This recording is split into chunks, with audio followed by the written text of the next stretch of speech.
This is the Pulsebeat. It's said that every inspiration starts with a spark, and we're here to ignite a fire. Join us as we showcase conversations from esteemed experts in a multitude of specialties. You'll find experts discussing topics that stimulate, inspire, and encourage. From the famous and familiar to the lesser known, the Pulsebeat will be your go-to for stirring up a sense of truth and optimism. A podcast that pulses truth with every interview and story, bringing hope into dark places.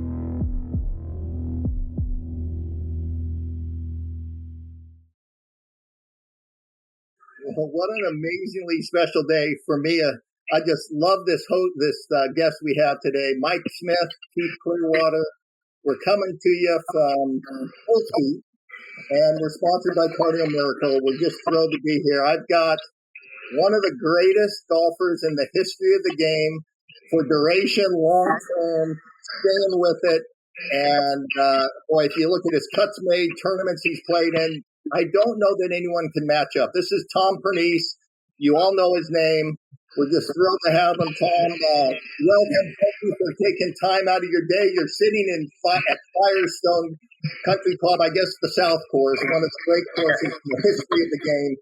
And you're good enough to stop. He's teeing it up tomorrow, and we get to have him and kind of get some insights from him. And how you feeling, just in general? What's your game like, and where you sitting at? Game's pretty good. It's been progressively getting better. The ball striking's getting better and better, and you need a good week of ball striking here at Firestone, the South Course. This is truly one of the great tests in golf, tee to green.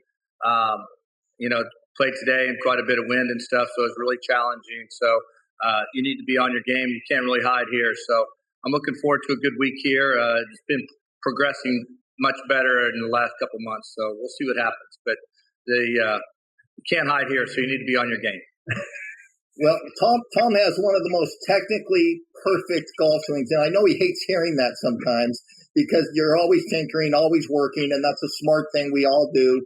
But if you were to look at his golf swing on video, you'd want to replicate it. It's nearly perfect. It's as good as it can get. This guy, well, and it's awful nice of you to say, but it's true. I get we all have different idiosyncrasies and things that we're not too thrilled about and like to get better. My face angle is not as good as I'd like for it to be, so continuing on to work that. But the path is getting better, staying centered throughout the swing, so it's all starting to come together a little bit better. So just been trying to stay patient and try to see if it can all come together here and start having a good run. For you viewers, imagine this: he's played in 588 professional golf tournaments. That's not a day; that's a week of your life. He's made 317 cuts. There are people who have gotten their cards, played, and they talk to their grandchildren about the 3 cuts they made on the PGA Tour. Okay? To get on that highest level, he's made 317 cuts. Oh. He's a 2-time winner. He's won on the regular tour. He's won 6 times on the Champions Tour. He's won a lot of other stuff, too. I mean, that's just to touch, part of what he's doing. And it's just such a privilege to get to that level, to play that long. Sue, my wife, had a question for you, and she's amazed by your longevity. So the question is, what are the factors behind 42 years of professional golf and continuing to love it and work at it like you did when you were 20? What is it in your makeup? Obviously, physically, you're just a stud. But what are the things that make up that ability to work so hard? 42 years is an unmatched career. Very few people get to that point. Well, first of all, I'm blessed. So, the Lord gave me the opportunity to be able to do this and really never have any injuries so far throughout my career. So that's obviously a huge bonus. But, BJ and I were the first 2 guys back in the early 90s that actually brought a trainer out on the tour. And I think, having someone to stretch you out every morning, go through a workout, movement properly and all that pretty good in the afternoons, and then stretch again. So to be able to start that quite a few years ago, I think really is really benefiting me now to be able to have started at a younger age. And now you see the younger players today, that's very commonplace. So, if you went out to the regular tour now, you'd see 50 trainers out there, and you have physio guys, and you have, people that are their cooks and their chefs and nutritionists. So VJ and I think we're lucky enough to kind of, we're seeing the future, I guess, the longevity and what we needed to do. And he and I played a lot of practice rounds together. We practiced hard together. So I think I owe a lot to VJ and his hard work ethic, but that's kind of my DNA as well. I figure a lot of people are talented, much more than me, but if I can outwork everybody and work smartly and become knowledgeable, that in turn can hopefully bring some success. Tom, it's a wonderful story of all these years. I'm late to the game of golf. I'm almost 60. I do work at it every day. Not on your guys' level, but I want you to take me back before the tour, before UCLA and college golf. How do you get into the game in your youth? Do you play other sports? Is there a dad who teaches you, an older sibling? What's the hook in your youth? And if it was a dad or a sibling, how were you kind of raised in the game of golf in your younger years? My dad was a good player, so we had a unique, I guess, where we lived in Kansas City, we grew up all on the same block. We had 3 families. Each family had 3 boys, all about the same age. We all 3 belonged to the same country club, and all of our parents played golf. So we were all at a very young age introduced to golf. We also played on the same baseball teams. We played on the same basketball teams. I didn't play football, but the other guys did. I was a little smaller.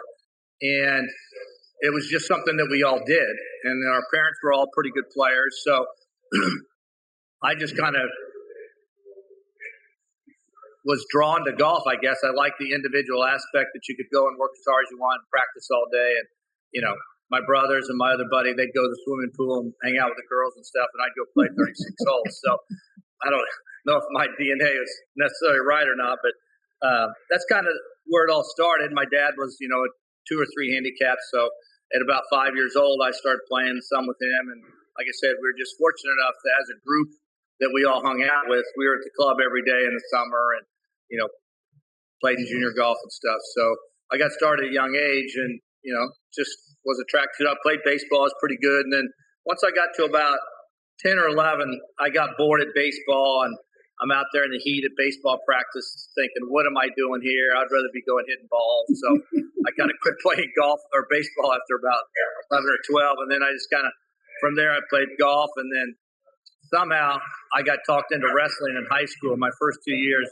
some of my buddies were wrestlers and football players. And I was so small still as a sophomore in high school, I could wrestle 98 pounds without having to lose weight. And they didn't have anybody at 98. So I'd never wrestled before. They talked me into doing it. So luckily it was in the wintertime in Kansas City and I didn't have much to do. So I wrestled for a couple of years and I had enough of that. But I think it's good to play multiple sports. I think too many kids are going one way too early. I think at some point, when you get to high school or something, you can pick one sport maybe. But I think it's gotten a little out of hand here in terms of everybody's saying they're going to do one sport only. So, are you a Chiefs fan growing up, a Royals fan, a Kansas City Kings basketball fan? Nate Archibald back in the day. And Sam Lacey? Yeah. Scotty Wedman? Yeah, your basketball. That's impressive. I know them all. I know all the Royals, Dennis Leonard, and I know all those guys. Yeah, George has been a good friend for Brett for a long time, and he goes to Scottsdale in the winter where I live, and we play some golf. And I've always been a Royals and a Chiefs fan, and it's really fun to be a Chiefs fan right now. So it's fun to have the best player in the league, that's for sure. I just got to add, Mike may come. We might know him as a first-round draft pick for the Celtics. The last 2 times we played golf, he's beat me. Okay, he's really good. He's not just a golfer. He shoots in the 60s regularly, and he's passionate about it. He's hoping to win the U.S. Senior Amateur, and he's really an amazing golfer. So his questions when they're thrown at you, they should carry a little more weight because he's exceptional and he loves every bit of the game. When he saw your little wedge game performance or your bunker shots, he's like sucking it all in. He's taking every bit of it in.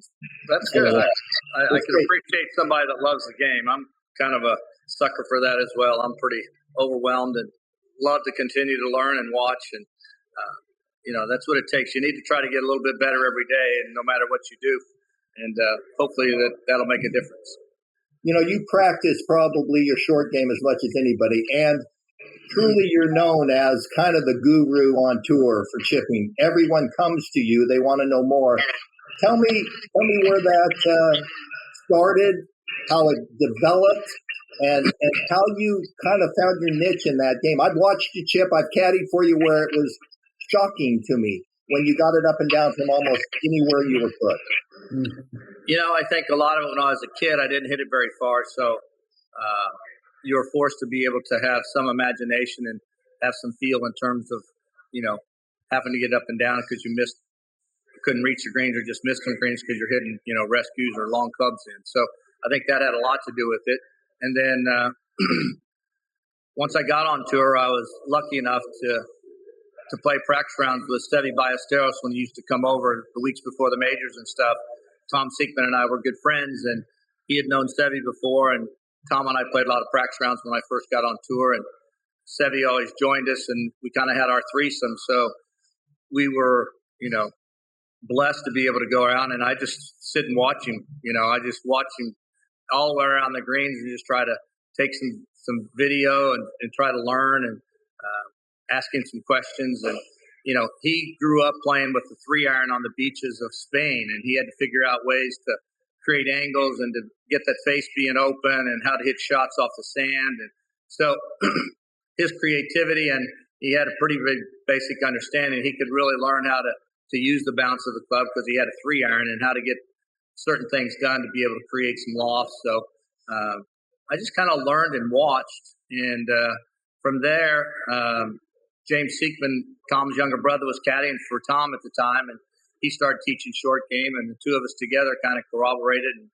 he worked together, and we continued to learn and continued to watch other great wedge players and stuff. A lot of the good pitchers and chippers really do a lot of the same things. Very good running was good, and some of those guys, and a lot of the same basic techniques of really understanding how the face needs to rotate open to expose the bounce and to let the bounce be able to slide underneath the ball and let the club head swing past your body, just some basic things, and understanding,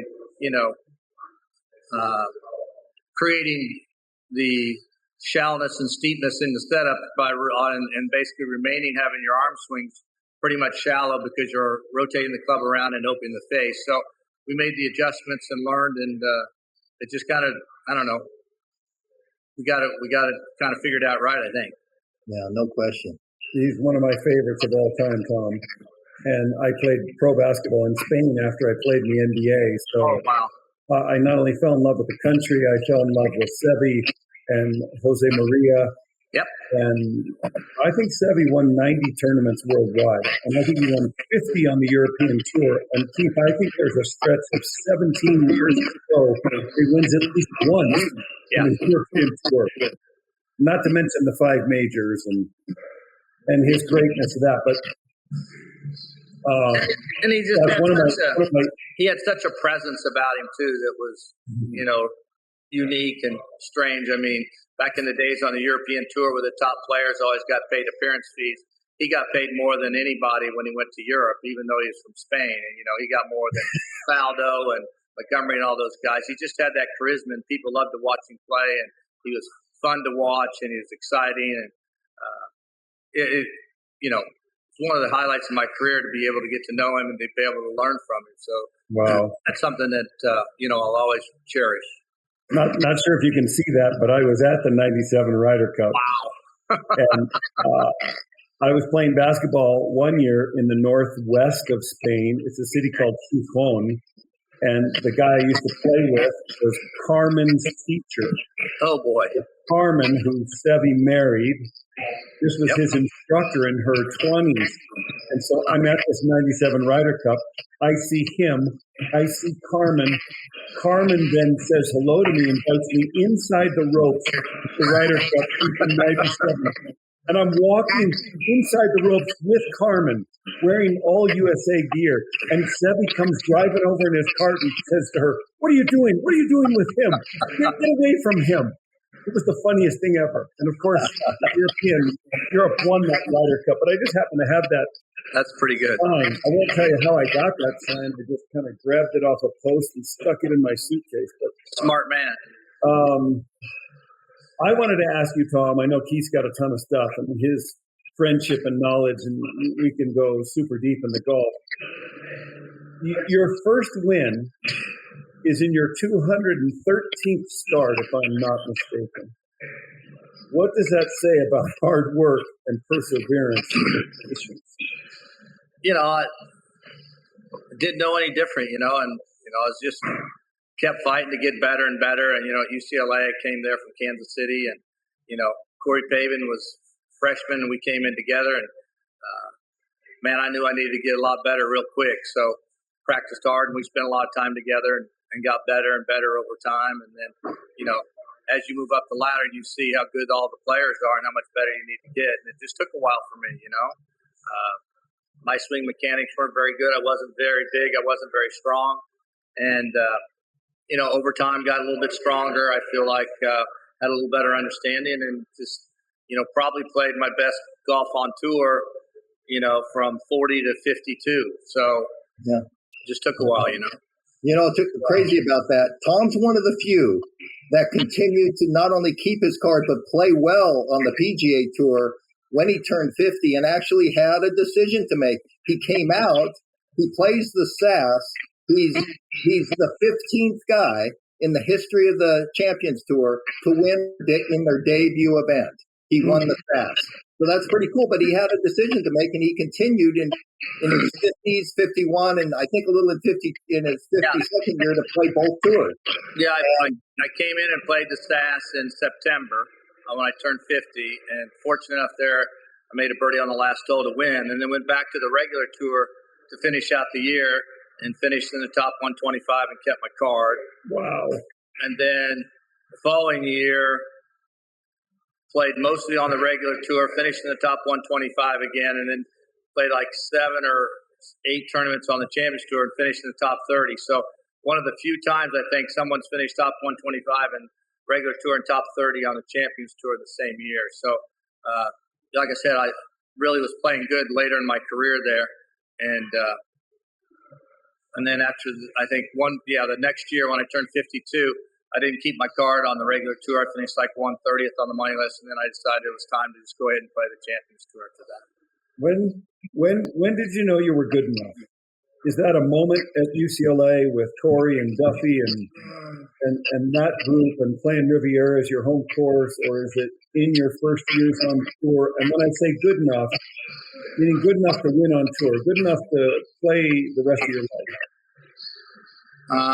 Well, in college, you always think that you are, but you haven't been out there and really seen it. I mean, I used to go to the LA Open and watch when the tour had come to town, but you're really not there in the mix. But, in college, you're just competing against those who are in college. So I continued to get a little better each year. And so, I said, that gave me the opportunity to go ahead and I went back my 5th year of school and got my degree, and then went to the qualifying schools after that, and it took me 3 years, and I finally got my card. So, you never know. There's a lot of great players who played great college golf and then never got their card. So, once I got my card, and I had a tough time keeping it there for 5 years. I'd either finish in the top 126 to 150 and go back to school and get my card again. I did that for about 5 years.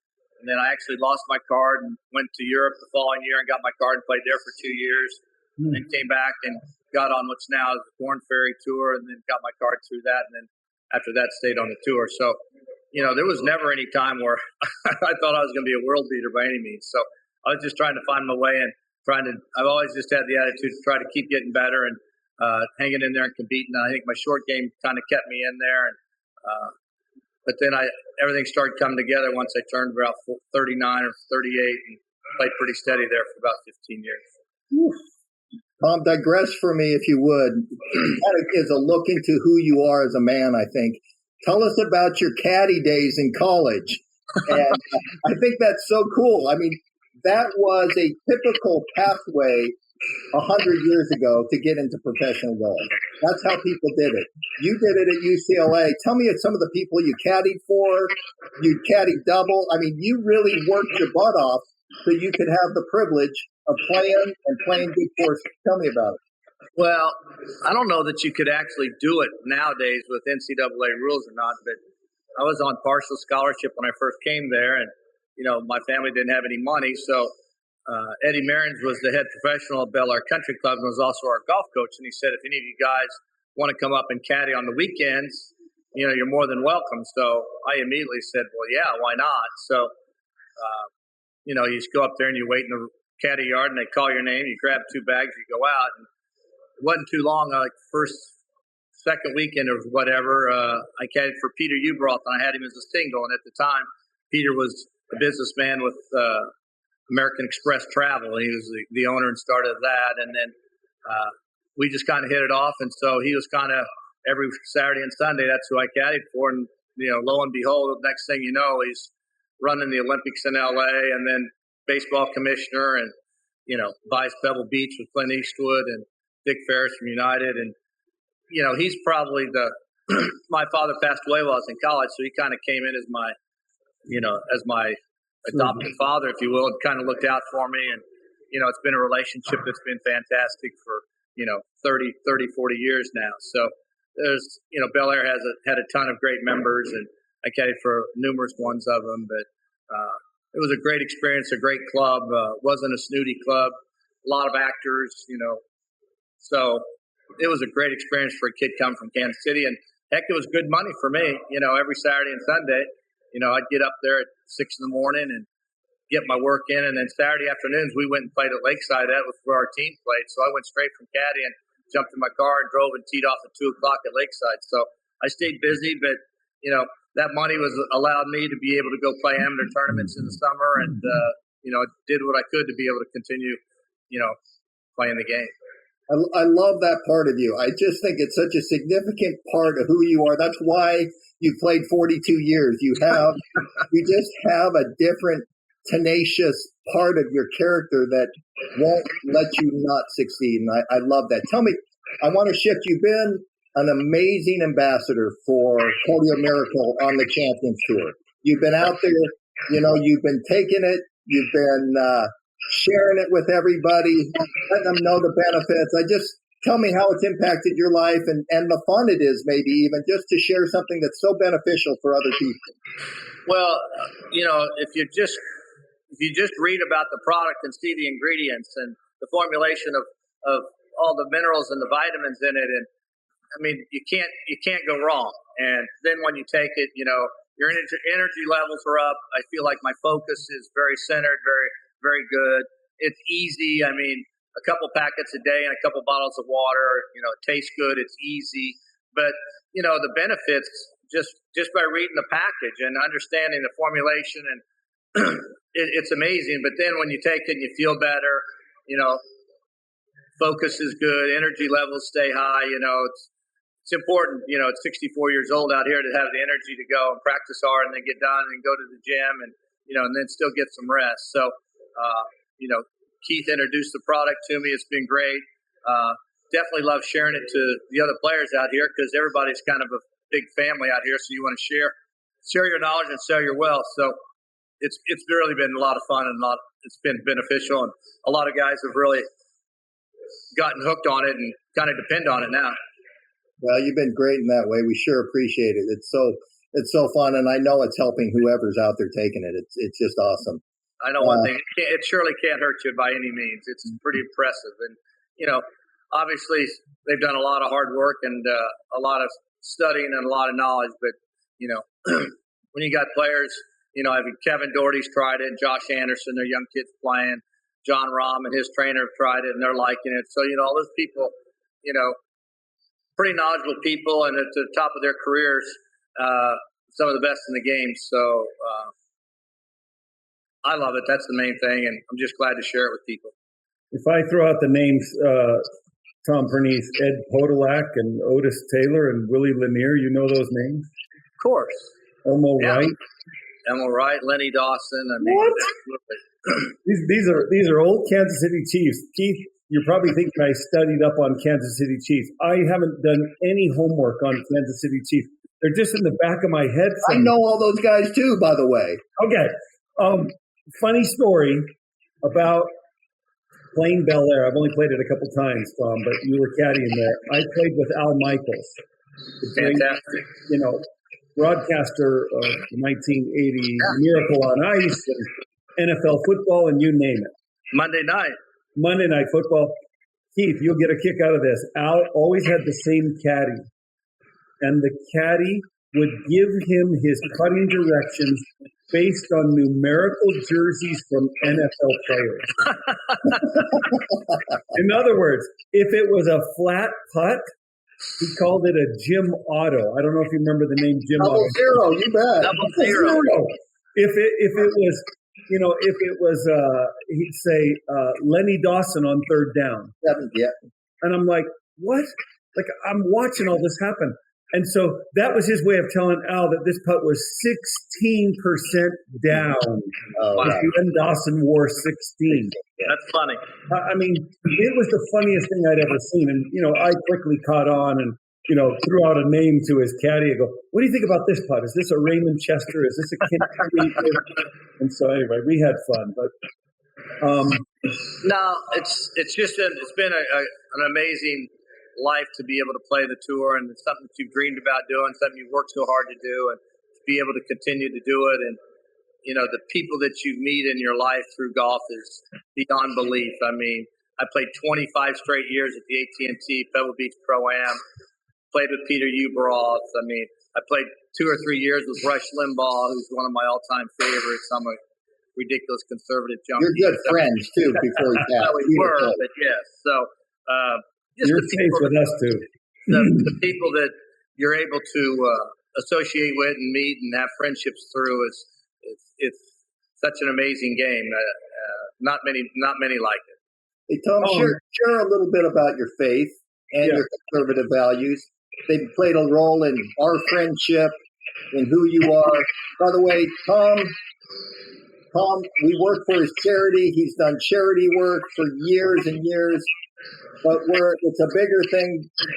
There's tens, if not hundreds, of people that have benefited because of Tom Pernice in their personal life. Our gardener has a home because Tom Pernice stepped in and helped him. He lives that way. It's just but it's part of his faith. And I just respect him so much because his core is so good. And just share a little how that's impacted your whole life. I was raised that way. I was, born and raised Catholic. My mom and dad were born and raised Catholics and went to Catholic grade school. And, your family lifestyle and how you're raised. I mean, that's kind of how you become and who you are when it comes at that early age. And those are your values. That's part of, your DNA in terms of how you've learned and how you developed as a child and as a young adult. And just continued to do the same. And then once I was out on tour, Payne Stewart had a major influence on me and how he turned his life around when he was born again and found the Lord. And through the Bible study that's been out here on the tour for 50-some years, just kind of a rejuvenation, if you will. And certain things in your life kind of hit you differently than others, but it just kind of rejuvenated me and the beliefs in my faith and what's important in life. So, but it started obviously when I was a young kid, and that's how my family raised me. Yeah, you got it. To those on the outside, Tom, people might say you've lived a dream life, and that's not to take anything away from the hard work. And both Keith and I know that. Hopefully, a lot of people know that anybody who makes it to the top of their craft has worked their tail off to get there and sacrificed a ton. But to somebody like me who was a basketball player, but, kind of like a dream golfer, I think that playing on tour for 40 years would be the dream life. My question to you at age 63 or 64, what dreams do you still have? Well, as Keith would know, winning is still winning. The grasp and the perception of that's when you're inside the ropes and you have those opportunities. That's what you continue to work for and continue to strive for. It's kind of ingrained into you. Once you've been there, you're always trying to continue to get to that, that's just kind of your reward of what your hard work's for. And, for me, it's still important. It's something that I'd like to do and want to do. So it's, luckily still at 64, there's some of that there still in me. So give us one practice, procedure, idea, thought that could help people listening that, just may help organize their practice better, make them better players, something that you've done over the years that you found really has impacted the way you improve or the way you practice. Well, no, all those tournaments I played in and all the pro-ams I played in, people chip the ball so terrible it's beyond belief. So I've always said in simplicity about pitching and chipping the ball is announcers and teachers all say, well, you need to learn to use the bounce. And I think it's a very relative term. And I don't think 90% of most golfers understand how to use the bounce or even know what the bounce of the club is. So basically it's the back of the wedge. And the back part of the wedge or the part in the bottom of the wedge that has the most outstanding amount of that's going to hit the ground is the bounce. But in simplicity, how do you use it? I just use something that's very simple. As I put their right hand out in front of them and say, that palm of your hand is the leading edge of your wedge. And we want to learn to chip with the bounce. And so the bounce are going to be the knuckles on your right hand. So you have to rotate like that so your knuckles are facing the ground. And to do that, at setup, you have to rotate your right hand to where the knuckles are facing the ground. So now the knuckles are in a position to where they can now hit the ground and slide under the ball. And I tell people there, keep your body nice and solid. And if I gave you a rock to skip it across the lake, use your wrist and you would throw that rock to skip it. And that palm would stay facing. And if you watch, those knuckles would glide right across the ground. And I said, that's how you pitch the ball. I love it. Keith, that's it. You. That is me. Tom, I'm a huge believer in the bounce. It's only in the last 5 years I've understood the bounce, used the bounce, clearly out of the bunker used the bounce. But around the greens and off tight lies, I love that. And no one's ever explained it to me that way. That's the simplest way. That's awesome. That just clarified, and I have, 100 buddies who don't know how to use the bounce, and when I try and show them, they can't do it. Well, 90% of most players chip like they hit golf shots, so the club's going to go back, which would be shut and pitching, which would be square and hitting full shots. So, correct. I always was lucky enough to have two coaches. I had a swing coach, and then I had James Seekman as my coach, and we understood, and we even went to TPI and figured it out in terms of the sequencing. Both swings are 180 degrees different in terms of sequencing, too. So it's worthwhile having two coaches, and you need to do two different things. Back in the day when Tiger kind of got the yips chipping and pitching, Sean Foley told him he just needed to learn how to chip like a mini golf swing, and that's when he had the face shut and had the handle leading the way, and the guy had the smokes and the fats, and it was embarrassing to watch. And it took him 2 or 3 years to get away from that and get back to where he used to be because he used to have perfect form pitching and chipping. But most people don't understand that it's two different basic swings.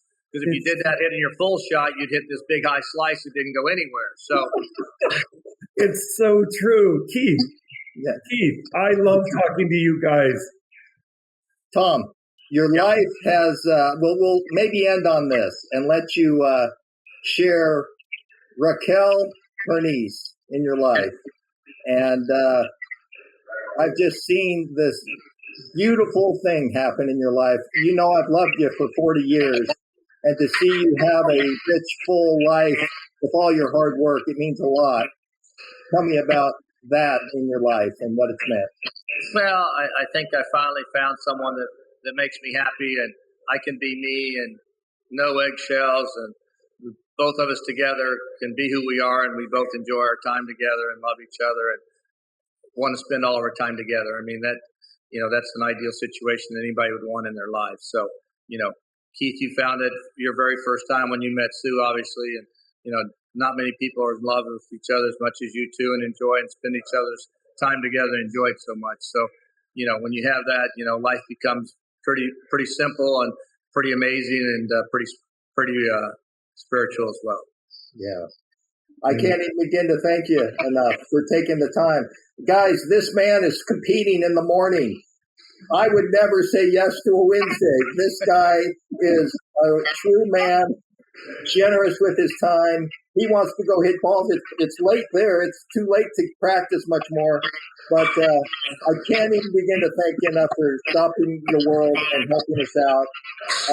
We just love you. We wish the best for you. And just why don't you go win this week and make it so you'll want to do podcasts with us every week.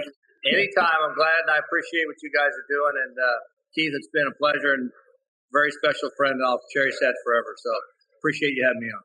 That's great. Love you, brother. Thank you. Thank you. Go win it. Good luck this weekend. I can't wait to tee it up with you and Keith, but even more so, spend a half hour before we tee it up, chipping and There you go. All right, guys. Thank you very much. Thank you.